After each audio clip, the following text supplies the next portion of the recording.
नमस्कार दोस्तों, हमारी आज की कहानी है जो जिंदा है उनके बारे में पूछते नहीं और अपनों को श्राद्ध में अच्छा खाना खिलाते हो।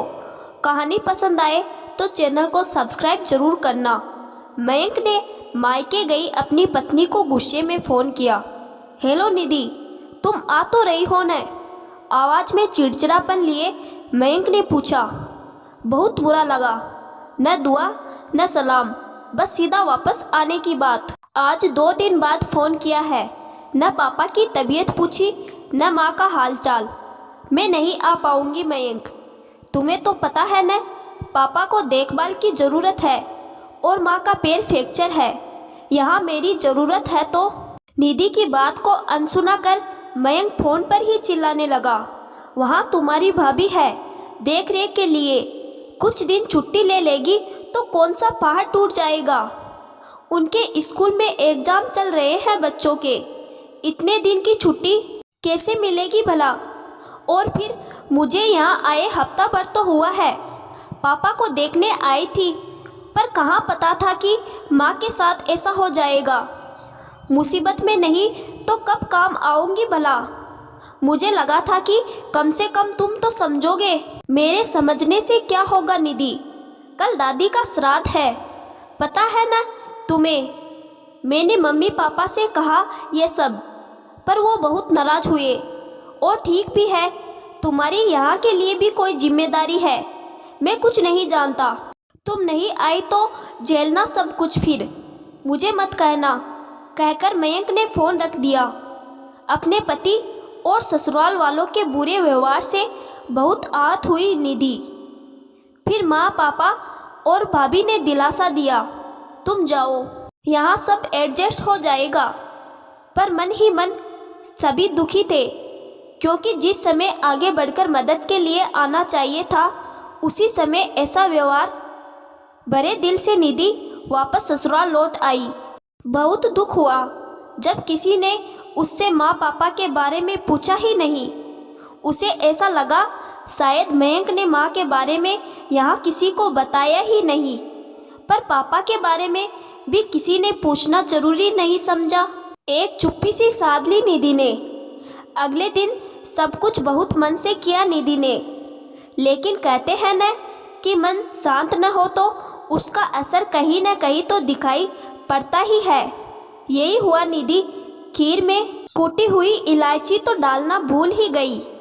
इस बात का एहसास उसे तब हुआ जब बुआ सास ने अपनी बनाई खीर पंडित जी को चढ़ावे के रूप में देते हुए बताया कि दादी सास को इलायची डली हुई खीर बहुत पसंद थी। घबराहट में निधि के मुंह से निकला, ओह मैं तो खीर में इलायची डालना ही भूल गई।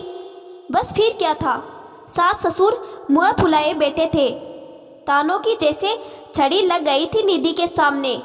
फिर बुआ जी तो बुआ जी ठहरी।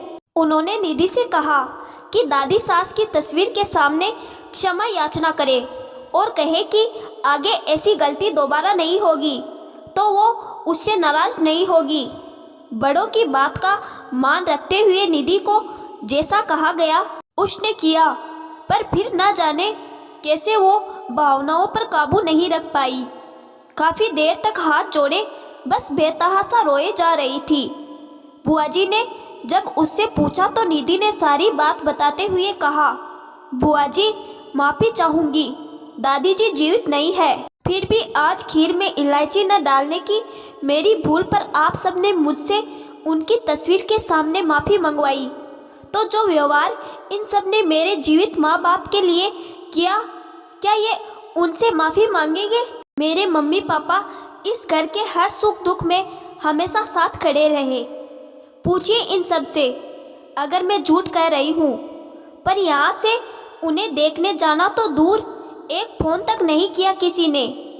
पापा के हॉस्पिटल से घर आने के दूसरे दिन ही मम्मी बाथरूम में फिसलकर गिर गई और उनका पैर फ्रैक्चर हो गया।